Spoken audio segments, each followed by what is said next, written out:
네, 고마워, you're welcome. 여러분, 안녕하십니까. 코인 마켓워치 시작합니다.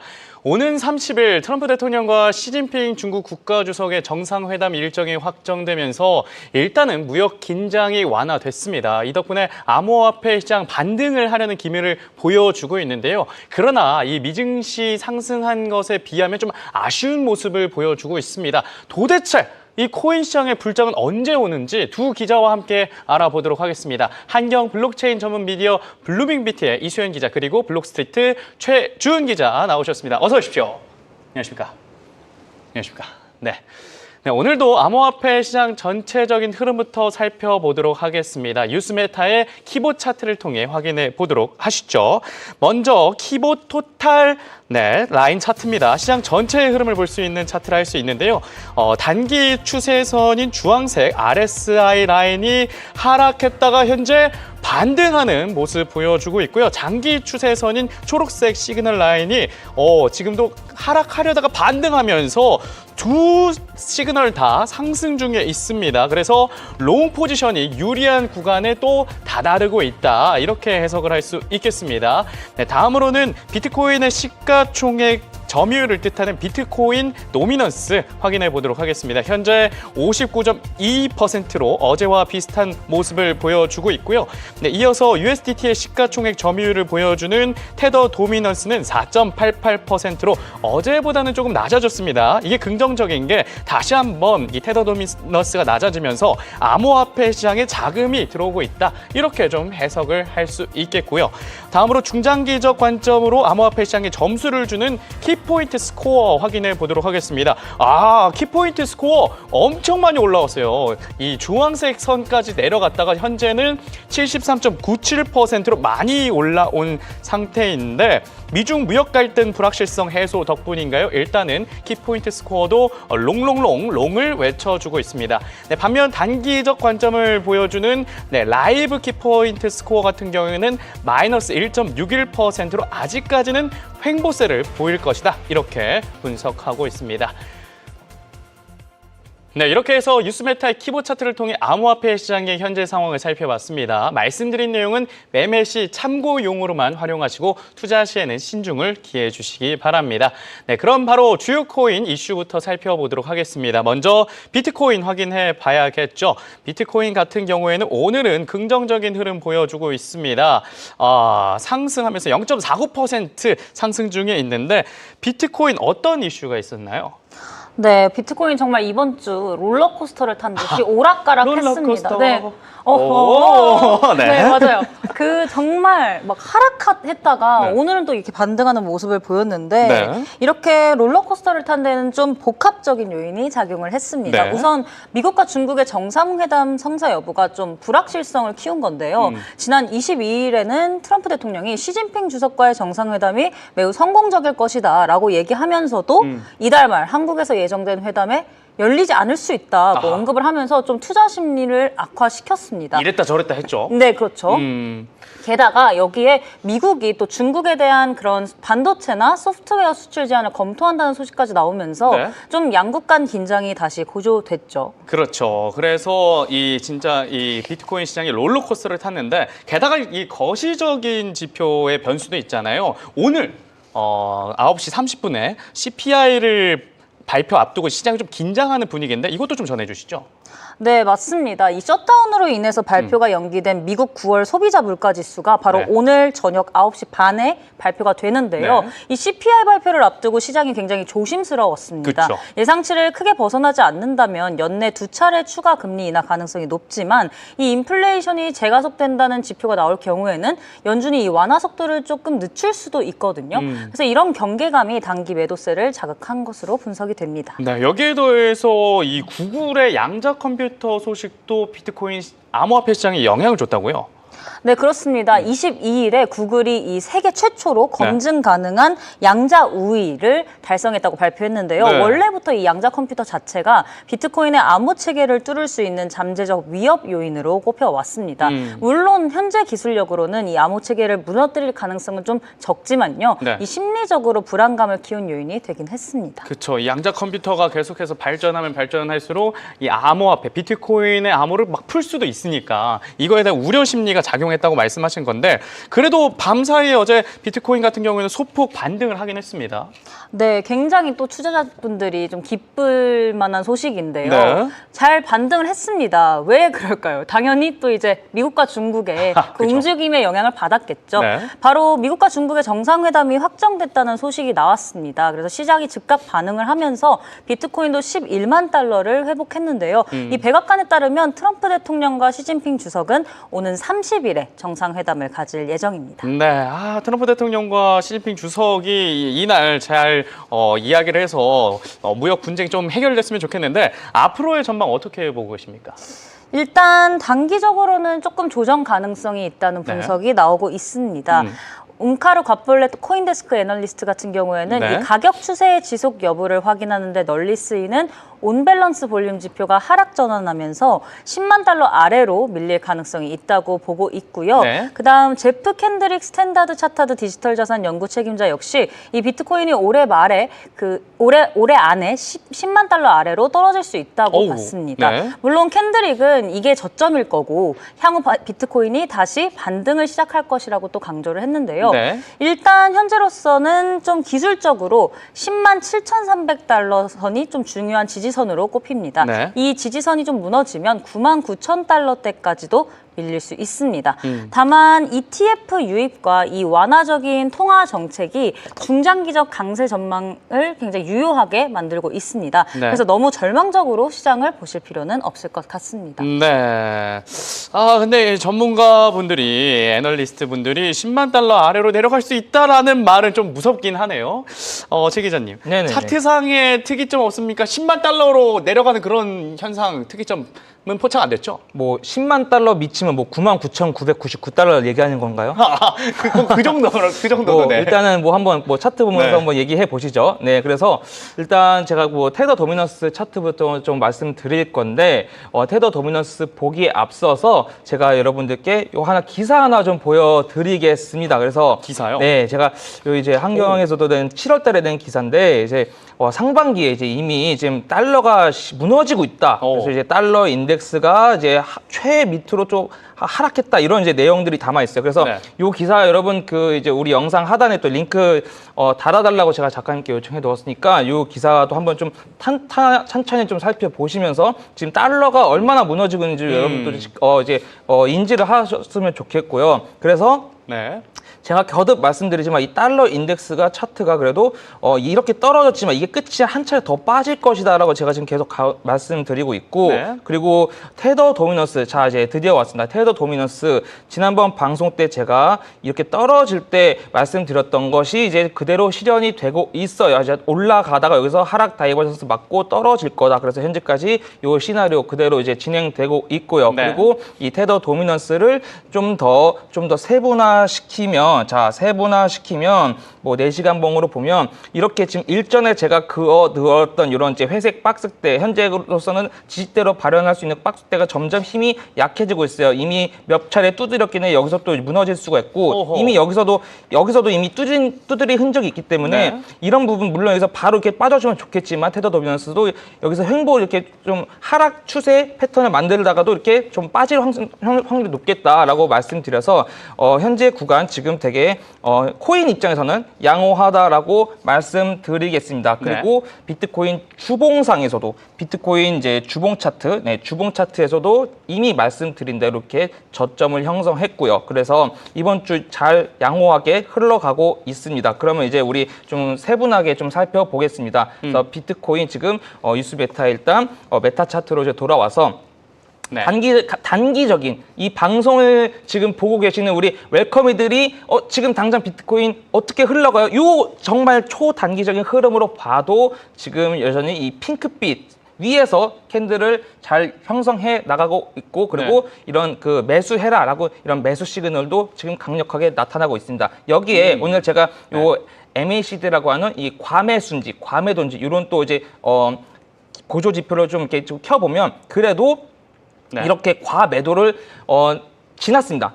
과매도 좀 덜덜덜 떨 수 있는 과매도 구간을 지나고 여전히 지금 양호하게 지금 지금 매수, 그러니까 과매수는 아니지만 이렇게 매수의 지금 그 스탠스를 지금 보여주고 있기 때문에 네. 현재 단기적인 흐름 봐도 제가 앞서 말씀드린 그런 시나리오대로 잘 흘러가고 있다라고 말씀드리겠습니다. 그리고 네. 알파 차트에서도 여러분들께 오늘 좀 더 객관적으로 뭔가 좀 가시적으로 보여줄 수 있도록 이렇게 알파 라인이라는 걸 제가 껐다 켰다 하면은 뭔가 보이지 않나요? 네. 쉽게 말해서 이 노란색 선. 알파 라인, 이 노랭이 밑에 캔들이 있으면 좋지 않아요. 근데 노랭이 위에 있으면 좀 우리가 스마일 웃을 수 있다. 그래서 여전히 이제 그 캔들이 그래도 또 좋은 게 뭐냐면 이 노랑이 위에 오래 있으면 당연히 안 좋겠죠. 왜? 그만큼 상승이 오래된 거니까. 근데 지금 네. 이 캔들상 얼마 되지 않아서 지금 이렇게 골든 크로스가 또 여기서 형성이 됐어요. 그렇기 네. 때문에 지금 곧 노란색 선 위로 발현이 된 지 얼마 안 됐기 때문에 앞으로는 좀 단기간적으로 봐도 상승 추세 좀 먼저 접어들었다. 그러면은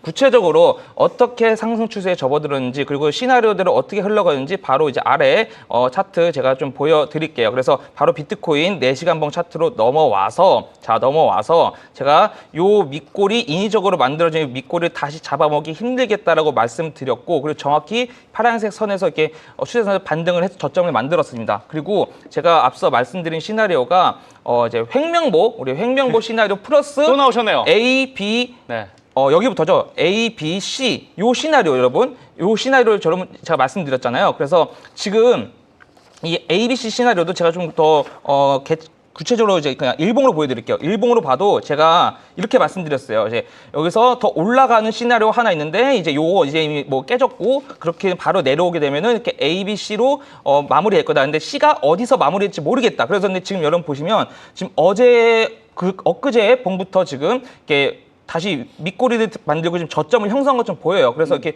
쭉 지금 반등을 했는데 물론 여기서 지금 오늘 아까 우리 솔수연 기자가 브리핑한 대로 오늘 밤에 CPI 발표가 있기 때문에 네. 이 차트가 잘 가다가 이게 또 꼬꾸라질 수가 있어요. 잘 안 나오면 CPI가. 네, 그리고 아니면 여기서 또 바로 이렇게 올라갈 수가 있고 그래서 오늘 밤이 좀 되게 여러분 중요한데 오늘 밤이 이렇게 좀 가다가 이렇게 쭉 쏘는 움직임이 나올 수 있고요. 첫 네. 번째, 두 번째 이렇게 나오다가 지금 되게 좀 차트가 좀 되게 무빙이 좀 더러우니까 복잡하게 다시 또 이 올린 거 다시 말아먹을 수 있는 움직임이 나올 수가 있어요. 그래서 이게 중요한 건 여러분 이게 바로 쏘든 아니면 다시 내려오든 중요한 거는 지금 여기 보이시는 좀 진한 검은색 선 109,300달러 선을 잘 사수만 해준다면 좀 빠지더라도 여기 지키는지 여러분도 지금 체크해 주시면 좋겠고 그리고 저는 지금 높은 확률로 지금 여기서 C가 좀 마무리되었다고 좀 보고 있거든요. 네. 그렇기 때문에 지금 이 차트 잘 그려나가고 있으니 오늘 밤 이제 CPI 어떻게 발표되는지 그리고 발표됨에 따라서 이제 비트코인 차트가 이제 다시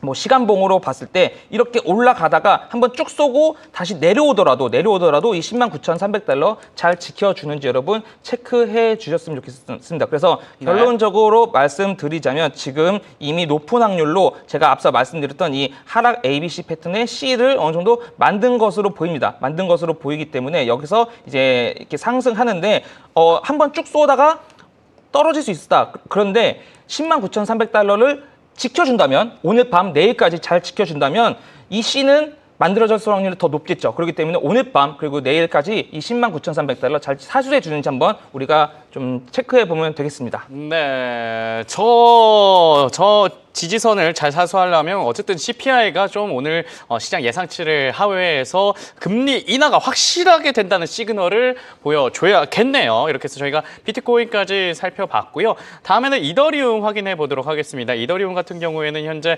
2.7% 상승 중에 있는데 이더리움 어떤 이슈가 있었습니까? 네, 전반적으로 지금 오늘은 좀 반등을 하고 있지만 네. 이번 주 한 주 흐름으로 봤을 때는 말 그대로 횡명보를 하는 흐름이었습니다. 이게 유행어가 됐군요. 네, 우리 최 기자님이 너무 잘 만들어주셔서 그쵸? 저도 한번 써보고 싶었는데 네. 어쨌든 좀 횡보세를 많이 보였어요. 네. 이거에 대해서 좀 이유를 정리를 해보면 한 3가지로 정리가 되거든요. 네. 우선 고래들의 매도세와 축적 둔화가 이어지고 있습니다. 글래스노드에 따르면 20일 이후 고래 주소들의 이더리움 보유량이 1억 60만 개에서 1억 46만 개로 줄었습니다. 줄었네요. 네, 그렇죠. 또 이더리움의 보유자 누적 비율이 30.77%에서 정체돼서 이 신규 매수세가 좀 둔화된 상태인데요. 네. 시장에서는 새 자금이 유입되지 않으면 가격이 뚜렷한 방향성을 찾지 못하고 있다고 보고 있기 때문에 네. 지금 계속해서 이렇게 횡보세가 이어지고 있는 것 같습니다. 지금 부정적인 이슈 때문에 횡명보를 보여주고 있는데 그리고 또 기술적인 요인 때문에 계속해서 횡보세를 보이는 것도 있다고요? 네, 맞습니다. 이 이더리움의 비용 기반 분포 맵을 보면 네. 3,955에서 4,015달러 구간에서 굉장히 강력한 저항선이 좀 형성이 돼 있습니다. 네. 그래서 여기서 약 106만 이더리움이 좀 이 구간에서 매수가 됐다고 나오는데요. 네. 그렇기 때문에 계속해서 이 4,000달러에 근접하면 차익 실현 매물이 계속 나오고 이런 구조가 되는 겁니다. 네. 그래서 아무래도 계속해서 이 밑에서 횡명보를 할 수밖에 없는 네. 그런 상황이 된 것 같고요. 네. 또 마지막으로 이번 주에 현물 ETF에서도 좀 순유 출세가 계속 나오면서 이 상승 동력 악화에도 좀 영향을 미쳤습니다. 이더리움이 조금 더 우주로 날아가려면 이 마의 4,000달러 구간을 좀 뚫어줘야 되는데 현재는 3,964달러 선에서 거래를 하고 있습니다. 그래도 완전히 호재가 사라진 건 아니라고요? 네, 맞습니다. 이번 주 방송에서 굉장히 여러 차례 언급됐는데요. 네. 올해 말 예정된 이 후사카 업그레이드가 잠재적으로 가격 반등의 촉매제가 될 것이라는 기대가 되고 있습니다. 12월 3일 날 공개한다고 제가 알고 있는데. 네, 그때 이제 메인넷에 적용이 된다고 하는데 네. 실제로 지난해 덴쿤 업그레이드 당시에 이더리움이 급등을 하면서 오. 지난해 연중 최고치인 이 4,000달러를 돌파하기도 했거든요. 네. 그래서 이번에도 이 업그레이드를 통한 구조적 개선이 예고된 만큼 장기적으로는 긍정적인 흐름이 예상됩니다. 네. 그래서 가상자산 애널리스트 애쉬크립토 같은 경우에는 이 현재 패턴이 계속 유지된다면 연말 5,000달러 돌파 후 최대 7,000달러까지 아하. 오를 수 있다. 이런 좀 낙관적인 전망을 내놨는데요. 네. 다만 이를 위해서는 우선 좀 조만간 4,200달러를 좀 안정적으로 지지선으로 확보하는 게 중요하다. 이런 분석이 나오고 있습니다. 네, 연말에 7,000달러까지 좋겠는데 일단은 4,000달러부터 먼저 뚫는 거를 확인해 봐야 되는데 계속해서 코마워 시청하시면서 4,000달러를 뚫는지 안 뚫는지 같이 함께 확인하면 좋겠습니다. 자, 최 기자. 네네네. 이더리움 차트 상황은 어떤가요? 이더리움 이제 뭐 중기적으로는 제가 표현하는 거는 네. 대략 한 앞으로 한 3주 아니면 한 달 뒤 이런 관점으로는 여전히 양호하다고 말씀드리는데 양호하다. 앞서 이제 우리 솔수연 기자가 네. 이제 말씀하신 대로 지금 잠시 단기적으로 좀 주춤하고 있습니다. 네. 주춤하고 있고 그래서 왜 주춤한지를 제가 또 이제 여러 가지 좀 이제 분석 자료를 통해서 보여드릴 건데 네. 자 보시면은 일단 오늘은 이제 이더리움 그 차트부터 좀 살펴볼게요. 그래서 이더리움도 마찬가지로 제가 여기서 지금 4시간 봉인데 지금 이렇게 되게 지금 여기서부터 오른 것에 대한 또 이렇게 되돌림을 보였고요. 그리고 지금 저는 사실 이때 여기 구간을 좀 이렇게 시원하게 뚫어주길 바랬는데 정확히 여기 검은색 추세도 맞고 떨어졌거든요. 그러게요. 그래서 떨어지고서 A, B, C 또 이렇게 일종의 이제 또 플랫 패턴을 또 마무리해서 지금 또 마찬가지로 상승해주고 있는데, 근데 제가 또 전반적으로 그린 이 검은색 선이 있지 않습니까? 그래서 네. 이게 좀 일종의 단기간적으로 좀 이더리움이 좀 하락형 쐐기 패턴이 좀 만들어지고 있고 여전히 이 안에서 좀 이렇게 횡보하고 있어요. 네. 횡보하고 있고 그리고.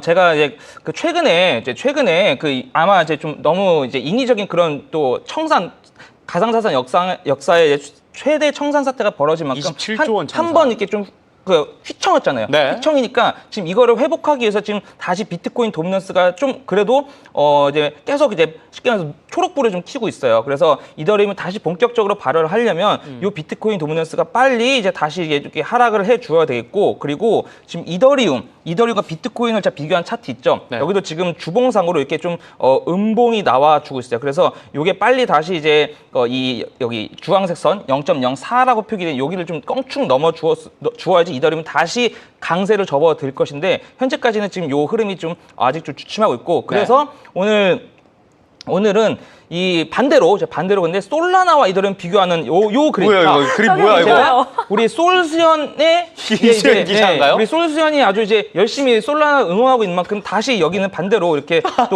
또 파란색이 또 불이 켜지고 있습니다. 그래서 우리 솔수연 기자 이제 또 솔라나 렌즈까지 제가 이렇게 솔클 렌즈까지 제가 이렇게 또 이렇게 이게 뭐야? 씌워드렸는데 네, 그래서 이거 너무 무단 이용 아닙니까 이거? 그래서 지금 단기적으로는 우리 솔승 기자가 이렇게 스마일 할 수 있게 지금 이렇게 또 다시 요게 또 이렇게 올라가고 있는 추세고요. 그렇기 때문에 지금 단기적으로는 솔라나 차트가 그리고 뭐 근데 쉽게 말해서 그렇다고 솔라나가 바로 껑충 가느냐 그것보다는 지금 비트코인의 힘이 더 쏠리고 있고 그리고 이렇게 솔라나 그리고 이더리움이 약간 좀 주춤하고 있다라는 걸 제가 좀 말씀드리고 있고요. 네, 그래서 열심히 우리 또 솔수영 기자가 또 솔라나 열심히 또 역시 응원하면은 좋겠습니다. 그리고 다시 이제 돌아와서 다시 이제 오늘 이제 이더리움 이제 단기적인 시그널 돌아왔는데 네. 여기도 지금 보시면 이제 그 메타 차트에도 이미 지금 이렇게 과매도를 지나긴 했지만 매수 역시 지금 벌써 이렇게 과매도만큼 이렇게 나왔기 때문에 지금 어느 정도 잠깐 단기적으로는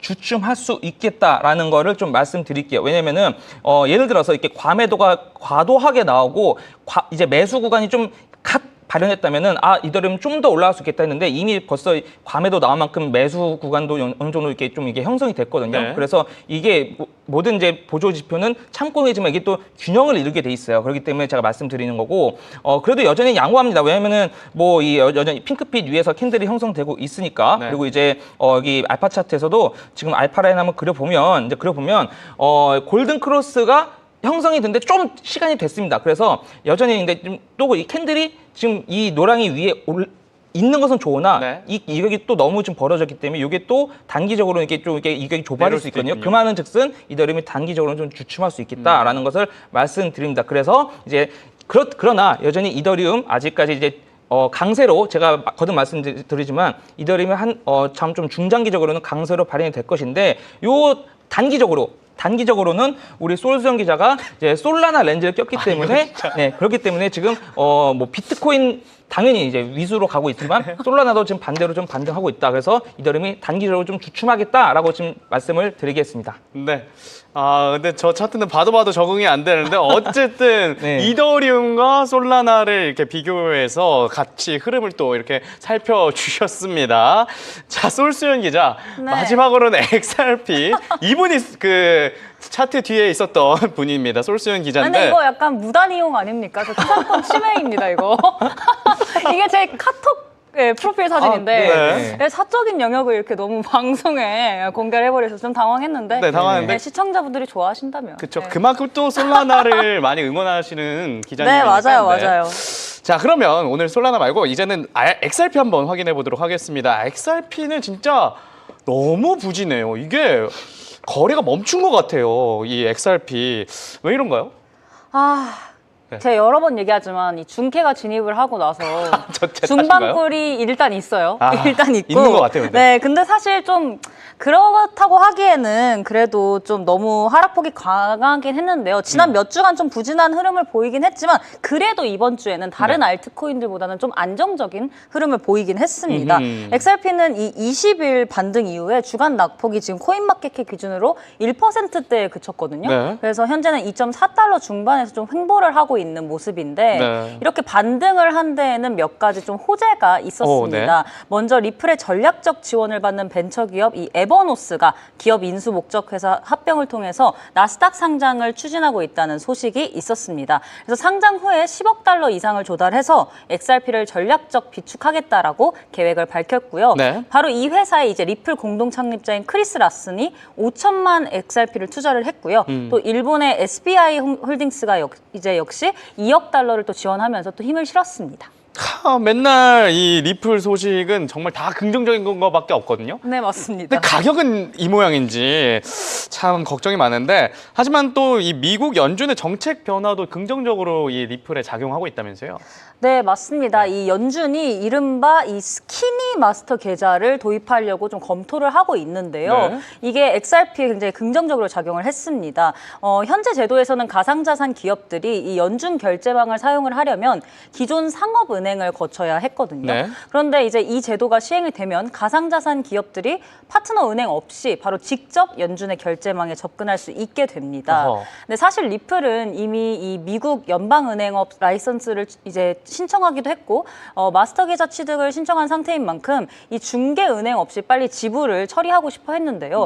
이 제도가 만약에 시행된다면 이 리플이 그리는 금융 인프라로서의 미래에 좀 한 발짝 다가갈 수 있을 걸로 전망이 됩니다. 네, 아, 이렇게 긍정적인 소식, 또 긍정적인 소식인데 네. XRP 앞으로의 전망 어떤가요? 일단 단기적으로는 이 2.32달러 지지선과 이 2.55달러의 저항선이 핵심 포인트입니다. 네. 만약 하락세가 이어진다면요. XRP는 2.06달러까지 하락한 후 1.9달러까지 하락할 가능성이 있고요. 네. 그래서 일단은 20일 지수 이동 평균선인 이 2.55달러 위로 좀 상승을 해줘야 됩니다. 그래야 상승세로 전환될 수 있고요. 네. 물론 장기적으로는 이 ETF 승인과 글로벌 금융 네트워크 확장 기대가 여전히 남아 있습니다. 그래서 독일의 벤처캐피탈 토큰투스의 최고 경영자인 올리버 미셸은 XRP가 단순한 코인이 아니라 완전한 금융 인프라 자산으로 자리 잡고 있다면서 장기적으로는 6에서 9달러까지 상승할 수 있다고 내다봤습니다. 네, 일단은 6에서 9달러까지 가려면 2.55달러 이 저항선을 뚫어야 하는데 현재 리플 같은 경우는 2.46달러에 거래되고 있다는 점 참고하시기 바랍니다. 최 기자님, 네네네. XRP 기술적 상황 어떻게 볼 수 있을까요? 좀 양호한가요, 이것도? 뭐 사실 이게 이미 중캐가 네. 이제 저요? 너무 지루하다고 느낄 정도면 네. 어느 정도 이제 좀 이제 갈 때가 되지 않았나. 왜냐면 이제 슛! 네, 왜냐면 아시죠? 이제 뭐 우리 뭐 땅비님이 항상 이제 중반골 신나는 신나는 노래 노래. 하니까 이제 그러니까 이제 중캐가 지칠 때가 이제 됐으면 네. 이제 어느 정도 좀 저가 봤을 때는 이제는 좀 가질 때가 됐다라고 저는 이제 보여집니다. 그렇기 때문에 그러니까요. 저 이것 때문에 뭐 저녁도 네. 도시락 먹고 있어요. 맛있는 거 못 먹고. 아, 빨리 그래요? 좀 가졌으면 좋겠는데. 네, 잘 버티고 있나요? 네, 일단 뭐 네. 리플도 한번 차트로 보기에 앞서서 리플도 이제 알트코인이잖아요. 그렇기 때문에 우리 그쵸. 한번 알트코인 시가총액 차트 한번 다시 살펴볼까요? 네. 그래서 이 차트 주봉인데 여러분, 주봉인데 제가 이거 예전에 이제 보여드리면서 이제 여기 혹시 보이시나요, 여러분? 여기 하늘색 상자. 요 상자가 지금 여러분 오늘 이제 요걸 제가 좀 확대를 해서 이렇게 끌어볼게요. 그래서 이번 주 주봉이 여러분 이번 주 주봉과 다음 주 주봉이 요 박스 때 넘겨서 안착하고 가면 이거 알트코인 다시 상승할 수 있습니다. 네. 그러면 제가 여기서 왜 이걸 보여드리면 알트코인 시가총액 전반적으로 다시 이제 반등세에 접어들었다는 가정하에서는 리플이 이거를 좀 제가 봤을 때는 한번 주도적으로 이끌지 않을까라는 이제 분석을 좀 내놓고 싶고요. 네. 그래서 지금 이 가상자산 알트코인 시가총액 차트상에서도 주봉적으로 이렇게 저점이 다 형성되었다. 그러면 이게 상승 이제 시나리오가 이제 발현이 될 때 먼저 움직이는 게 이제 리플이라고 좀 보여지고요. 그래서 리플도 단기적으로는 지금 뭐 이제 준캐가 이렇게 지루해 할 만합니다. 왜냐면은 이 단기적으로 이 메타 차트 봤을 때 지금 이제 뭐 바이냐 셀이냐 그리고 이제 과매도 계속 뒤죽박죽 지금 리플도 역시 리플 병장이 뭐 우리 횡명보 아저씨를 좋아하는지 모르겠는데 아무튼 이렇게 계속 횡보를 너무나 잘해주고 있기 때문에 네. 너무 지금 지쳐 쓰러질만 하고요. 그리고 지금 리플 알파 차트상 보더라도 사실상 이제 뭔가 단기적인 흐름은 좀 제가 봐도 이게 너무 오르락 내리락 왔다 갔다 하기 때문에 이런 흐름 오히려 리플 단기적인 흐름에서는 좀 오히려 좀 방향성을 파악하기 힘든데 제가 이제 미리 또 작도해 놓은 차트상을 보면 네. 제가 예전에 한때 이제 리플이 정확히 여기서 이렇게 쭉 하락할 때 여러분 리플 끝난 거 아니야? 여러분 이게 덜덜덜 많이 떠셨을 때 제가 뭐라 했습니까? 여기 3,920원. 제가 그때 1차로 여기 말씀드렸고 2차로 여기 3,920원 말씀드렸어요. 그래서 네. 여기를 지점으로 엘리어트 파동 5파를 제가 한번 기대해 보였는데 어쨌든 1파 여기까지 이렇게 또 올라갔잖아요. 네. 그렇기 때문에 지금 요 구간이 지금 제가 봤을 때 여기서도 똑같이 지금 발현되고 있다고 봐요. 그래서 지금 그때 여기서 이렇게 쭉 하락했던 이 하락분이 지금 제가 보니까 지금 요 차트 흐름이랑 되게 좀 유사하거든요. 그렇기 때문에 지금 요 구간 여러분 가격으로 했을 때 여러분 2.34달러 여기가 또 어떻게 보면 제가 봤을 때 높은 확률로 또 지금 현재 구간 리플에서 저점이 될 수 있겠다. 그래서 이 구간을 좀 잘 다져주게 되면 여기를 기점으로 다시 한번 여러분 엘리어트 상승 파동 5파가 되면 당연히 이제 베스트 시나리오겠지만 근데 5파까지는 아니더라도 일단은 1파 정도는 기대해 볼 수 있겠다. 그래서 1파가 발현되면서 얼른 껑충 다시 주황색선을 넘어 주어야 되겠죠. 그렇기 때문에 지금 현재는 리플 미화로 2.34달러 구간이 여기가 지금 바닥으로 보여집니다. 그래서 여기를 잘 지켜주면 좋겠고, 그리고 오늘 밤 말씀드린 대로 오늘 밤 뭐 CPI가 이제 뭐 발표되는데 이게 흔들더라도 리플이 설령 흔들더라도 네. 이 위에서 계속 이렇게 해주면 좋겠습니다. 그래서 물론 제가 지금 바라보는 관점은 높은 확률로 리플이 바로 쏘든 아니면 한 차례 쐈다가 다시 상승분을 되돌림하든 이 높은 확률 2.34달러 위에서 이 차트가 그려질 걸 보이니까 너무 이제 또 리플에 대해서 불안감을 갖지 않으셨으면 좋겠고 여전히 네. 양호하다라고 말씀드리고 싶습니다. 네, 최 기자 덕분에 좀 안심을 좀 하도록 하겠습니다. 이렇게 해서 주요 코인의 이슈와 동향 살펴봤고요. 이제 특이점이 온 코인을 살펴보는 코인 레이더 시간 바로 시작합니다.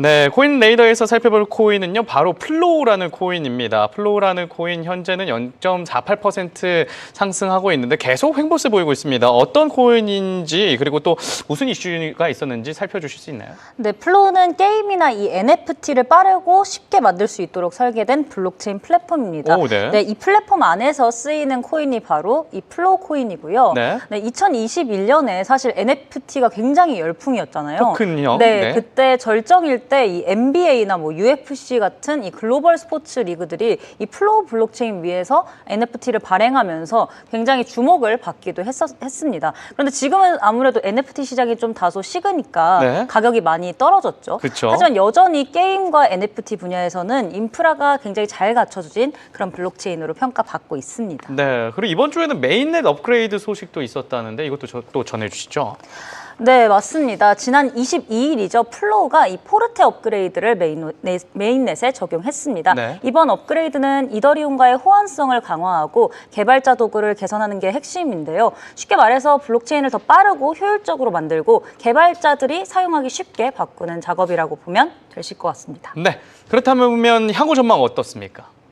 네, 일단은 포르테 업그레이드 자체가 네. 이 목표가 좀 개발자 친화적인 그런 블록체인으로 진화하는 거거든요. 그래서 이게 안정적으로 작용을 한다면 앞으로 플로우를 기반으로 한 프로젝트들이 많이 생기겠죠.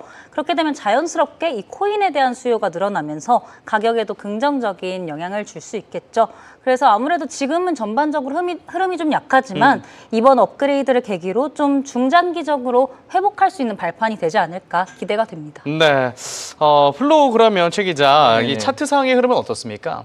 뭐 사실 이제 이 플로우라는 코인 자체가 이제 워낙 뭐 시가총액이 그렇게 큰 코인은 네. 아니고 또 알트코인이다 보니까 이제 단독적으로 이 코인이 뭐 어떻게 되겠다는 거는 사실상 좀 의미가 없습니다. 그다음 네. 네, 그렇기 때문에 물론 이제 단기적인 흐름으로 봤을 때는 뭐 제가 이제 곧 보여드릴 이제 이 메타 차트에서도 이제 뭐 셀보다는 이제 바이 시그널을 더 띄우고 있고 과매도보다는 매수 시그널을 띄우고 있는 것은 맞습니다. 그런데 네. 사실 지금 플로우 같은 경우는 이런 단기적인 어떤 그런 지표보다는 지금 뭐 아마 이제 이거를 이제 뭐 관심 있어 하신 분들은 네. 높은 확률로 지금 이 너무 고점대에 이제 물려 있는 분들이 많을 거예요. 그래서 좀 제가 오늘은 이 플로우 그 차트의 현실적인, 그러니까 오르면 어디까지 오르는 게 좀 가장 이상적으로 보이는지를 제가 말씀드릴 건데 현재 가격대에서 지금 앞서 브리핑한 우리 비트코인, 뭐 이더리움 네. 이런 잘 시나리오대로 흘러간다는 가정하에 지금 구간 역시 단기적으로 저점으로 보입니다. 그런데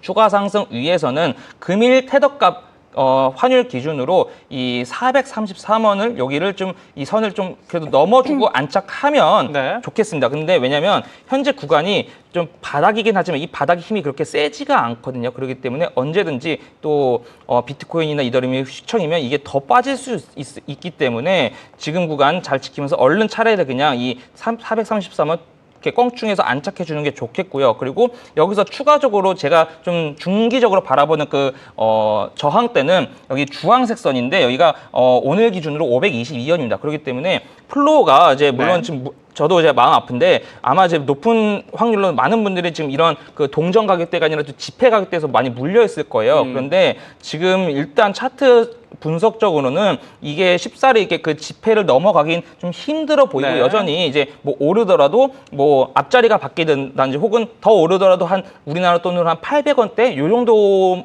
만 보이지 이게 갑자기 지폐로 가는 확률은 좀 있어 보이진 않습니다. 왜냐면 이게 워낙 너무 많은 그런 그 물린 분들이 시장에 많기 때문에 네. 이렇게 많기 때문에 여기 물량을 아이고. 해소하려면 어마어마한 자금이 여기 플로에 들어와야 되는데 저항대가 많네요. 네, 그렇기 때문에 제가 좀 현실적으로 이러한 가격대를 좀 오히려 말씀을 드리면서 대응을 하시라고 알려드리겠습니다. 네, 플로우 같은 경우에는 유정현 님께서 신청을 해 주셨습니다. 앞으로도 시청자분들의 궁금한 코인 많이 남겨주시기 바랍니다. 네, 지금까지 이수연 기자와 최준 기자 함께했습니다. 도움 말씀 고맙습니다. 네, 저희는 잠시 뒤에 블록체인 기업 CEO와 함께하는 크립토 인사이드에서 블록체인 전문가 이유진 패널과 함께 블록체인 기술 관련된 이야기들 나눠보도록 하겠습니다. 잠시 준비되는 동안 시청자 댓글 확인해 보도록 하겠습니다. 네, 시청자 댓글이 지금 엄청 많이 올라왔는데 제가 가장 눈에 띄는 시청자분은 교련복님이십니다. 왜냐하면 트론을 49원대부터 가지고 계셨다고 하는데 트론 지금 가격대를 보시면 467원입니다. 46원, 아니 49원쯤에 사셨는데 와 거의 10배를 지금 수익률을 내고 계셔서 지금 시청자분들이 다 치킨 한 마리씩 이렇게 좀 주시면 좋겠다. 저도 치킨 한 마리 보내주시면 대단히 감사합니다. 수익률 굉장히 축하드리고요. 저도 이런 멋진 투자를 우리 교련복님처럼 해보고 싶습니다. 네, 이렇게 해서 시청자 소통을 해봤고요. 지금 바로 크립토 인사이드 출발하도록 하겠습니다.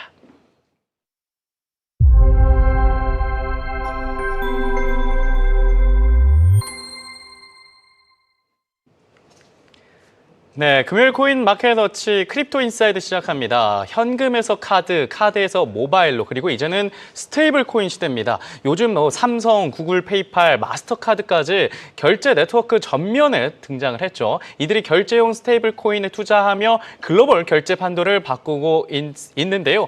그리고 그 흐름이 이번 주 한국에서도 포착이 됐습니다. 관련된 이야기 블록체인 전문가 젝토의 이유진 패널과 함께합니다. 어서 오십시오. 네, 안녕하세요. 네. 네, 지금 말씀하신 것처럼 이제 최근에 금융위원회나 금감원, 국회 너나 할 거 없이 모두가 지금 원화 스테이블 코인 관련해서 제도와 방안을 많이 마련을 하고 있습니다. 네. 특히 이번 논의의 핵심은 이자 지급을 어떻게 할 것인가, 금산분리의 원칙을 어디까지 둘 것인가 이런 것들에 초점이 좀 맞춰져 있는 것 같은데요. 네. 오늘은 굉장히 피로도가 높은 단어 같지만 이 중요한 단어 스테이블 코인에 관련돼서 제도와의 현실적인 방향을 좀 짚어보도록 하겠습니다. 네, 좋습니다.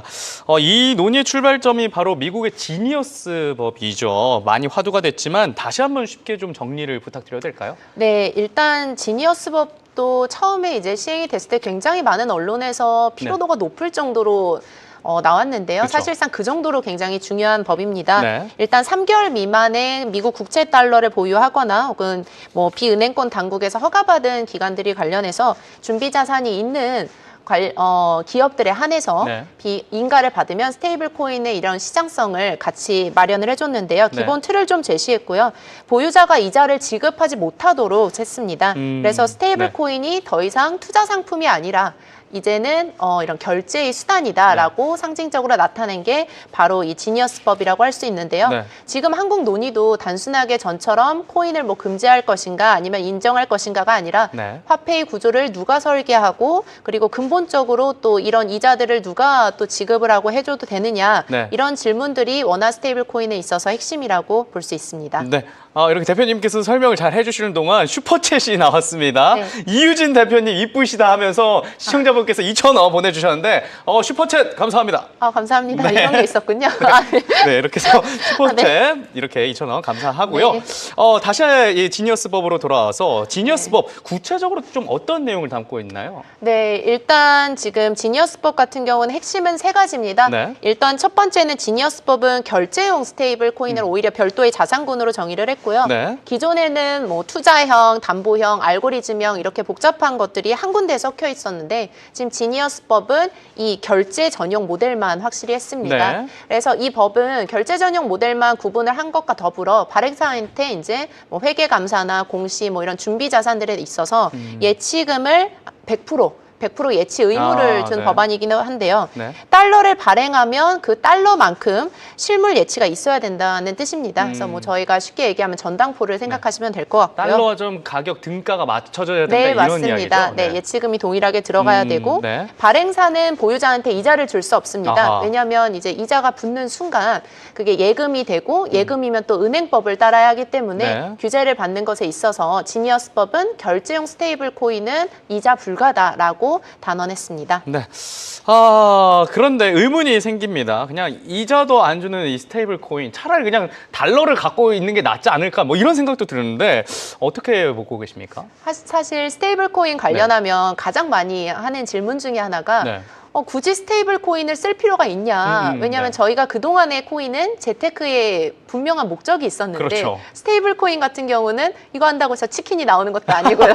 그렇죠. 네, 전혀 보상이 있는 게 아니기 네. 때문에 누가 스테이블 코인을 쓰냐라는 얘기가 좀 많았습니다. 네. 물론 뭐 저희가 카드도 쓸 수 있고 현금도 쓸 수 있고 하지만 네. 내수에서 사용을 할 때뿐만이 아니라 그보다 더 필요성을 따진다면 이제 크로스보더라고 볼 수 있는데요. 네. 뭐 예를 들어서 저희가 외국에 갈 때 일일이 환전을 하지 않아도 되고 그리고 뭐 회사 차원에서 고용자를 고용을 하려고 하는데 네. 외국인이에요. 그럼 월급을 그 나라의 돈으로 줘야 되는데 달러로 줄 수도 그렇죠. 있고. 네, 네. 그러면 그 직원이 예를 들어 뭐 네. 달러 비달러 금융 국가일 경우에는 아하. 그 나라의 그 화폐로 네. 또 환전을 해야 되는 번거로움이 있잖아요. 그쵸. 네, 그러다 보니까 이 스테이블 코인이 환전을 하지 않아도 되고 네. 수수료율이 적기 때문에 그런 측면에서 좀 더 크로스보더의 역할을 많이 하고 있다라고 보시면 될 것 같고요. 화폐 세계 대통합이라고 보면 네, 되죠. 맞습니다. 네. 그래서 스테이블 코인은 자산 운용형과 뭐 결제 중심형으로 나뉠 수 있는데요. 네. 말이 어려워 보이지만 자산 운용형은 이자를 준다는 거고요. 그다음에 뭐 그 결제 중심형은 네. 이자가 없다 이렇게 생각하시면 됩니다. 그래서 네. 보이는 것처럼 지금 두 가지 구조로 나누는데요.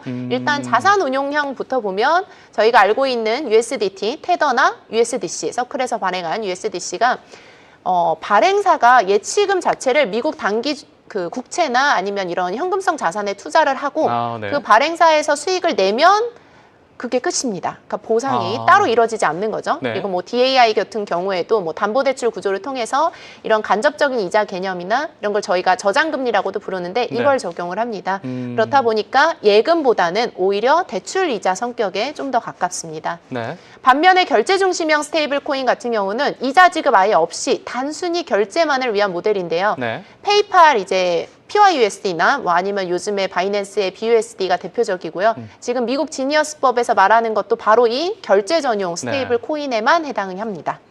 결국 이자를 주냐 안 주냐가 스테이블 코인이 결제 인프라인가 금융 상품인가 가르는 기준이 되는 셈이네요. 네, 맞습니다. 네. 실제로 좀 이자라는 개념이 들어오는 순간 이게 금융법에 해당이 되기 때문에요. 예금하고 좀 다르지 않으니까요. 그쵸. 그래서 은행법의 규제를 받아야 되고 그러다 보니까 각국이 이 부분에 있어서 굉장히 조심스럽게 법안을 좀 마련하고 있는 상황입니다. 네. 굉장히 헷갈릴 것 같아요. 만약 네. 이자를 주게 되면 네, 금융법에 이제 저촉이 되는데 네. 이 부분이 계속해서 논의가 되는 것 같고 한국에서도 또 비슷한 논의가 진행 중이라고요. 네, 맞습니다. 네. 그래서 앞단에 말씀드렸다시피 계속해서 논의가 되고 있고 이 논의에 있어서의 초점은 누가 발행하고 누가 이런 이자를 줄 것이냐의 핵심인데요. 네. 지금 앞서서 이런 지니어스법이 이렇게 나오고 있는데 이때 이자 지급 문제에서 조금 혼동되는 단어가 있습니다. 네. 예를 들어서 아까 전에 말씀드렸던 것처럼 이제 테더 같은 경우에는 지금 발행사가 보유자한테 직접 이자를 주는 개념이 아니고 네. 단순히 이제 테더사가 발행사에서 준비 자산을 운용을 하면서 발행사 자체 수익을 내잖아요. 네. 그러면 사용자가 이 테더를 대출 서비스나 아니면 금융 플랫폼을 통해서 수익을 얻습니다. 네. 그러니까 예치를 하면 예치 플랫폼에 맡기면 그걸로 인해서 수익을 얻는 거죠. 네. 그러다 보니까 플랫폼이 자체적으로 이자를 좀 주는 개념이고 이자를 주는 건 결과적으로는 발행사가 아니라 네. 그 예치한 그 예치 플랫폼이 되는 겁니다. USDT를 가지고 있다고 해서 이자를 주는 게 아니라 그쵸. USDT를 만드는 이 테더한테 돈을 맡겨서 운용을 해서 그걸 이자를 받는다. 네, 이런 맞습니다. 개념이군요. 네, 맞습니다. 그래서 이게 좀 금산분리 논리와도 좀 연결이 되는데요. 이자를 주는 순간에 이제 금융행위가 되기 때문에 은행 면허가 없는 이런 기업이 직접 이자를 주면 법적인 문제가 발생을 합니다. 그쵸. 그래서 제도권에서는 이 부분을 좀 명확히 하려는 것 때문에 법적인 제도하고 좀 늦어지고 있는 거고요. 네. 근데 또 다르게 보면 또 이자 지급형 모델이 그렇게 또 위험하다거나 무조건 네. 안 좋다고만 할 수도 없는 게 네. 투자자 입장에서는 이렇게 예측 가능한 수익을 좀 얻을 수 있다는 장점도 있고요. 또 코인 시장의 뭐 이런 유동성을 확보하는 긍정적인 요인도 하고 있습니다. 네. 하지만 문제로 이제 밝혀지는 거는 이런 게 실제 수익이 아니라 저희가 그 운용 자산을 통한 실제 수익이 아니라 새로운 자금이 계속 유입될 때만 이게 지속되는 구조일 경우 네. 그때가 이제 단순히 펀더멘탈이 아니라 이런 흐름에 의해서 좌지우지되기 때문에 네. 그때 좀 리스크가 크다고 할 수 있습니다. 결국 이자 지급이 단순히 수익의 문제가 아니라 시스템의 안전성과도 좀 직결된다 이런 말씀을 해주셨는데 이런 구조가 실제 시장에서 어떤 위험으로 이어졌는지 구체적인 사례 좀 설명해 주실 수 있을까요? 굉장히 대표적인 사례가 있는데요. 저희 루나테라 사건. 아, 그거 알아요. 네, 얼마 네. 전에 저희 청산 사건처럼 네. 굉장히 큰 이슈가 됐던 그쵸. 사태인데 돈이 막 다 빠져나가고. 맞죠. 네. 근데 의외로 유틸리티 코인이라고 착각하시는 분들이 굉장히 많습니다. 스테이블인지 모르시는 분들이 많더라고요. 네. 네. 그만큼 좀 획기적이었고 당시에 이제 테더가 예치자들한테 연 20% 이자를 약속을 했습니다. 네. 근데 이게 전통금융으로 치면 예금 금리가 도저히 이해가 안 되는 그쵸. 수치잖아요. 어떻게 이자를 줄 네, 건데. 맞습니다. 네. 굉장히 지속 불가능한 모델이었던 네. 건데요. 이제 시장이 안정적으로 흘러갈 땐 괜찮지만 자금이 한 번 빠져나가기 시작하면 네. 그 이자를 유지할 근거가 좀 사라집니다. 즉 통로가 막히는 거죠. 네. 결국 이제 루나도 마찬가지로 일주일 만에 붕괴가 됐고 그래서 약 50조 원의 가치가 네. 이렇게 한순간에 폭락한 그런 경우가 있었습니다. 폰지 사기 같은 거죠? 네, 맞습니다. 네. 그래서 이런 사건들이 참 중요한 이유가 이런 이자형 스테이블 코인 구조가 단기적으로는 좀 굉장히 매력적으로 보이는데 네. 왜냐하면 예치하면 이자를 주니까요.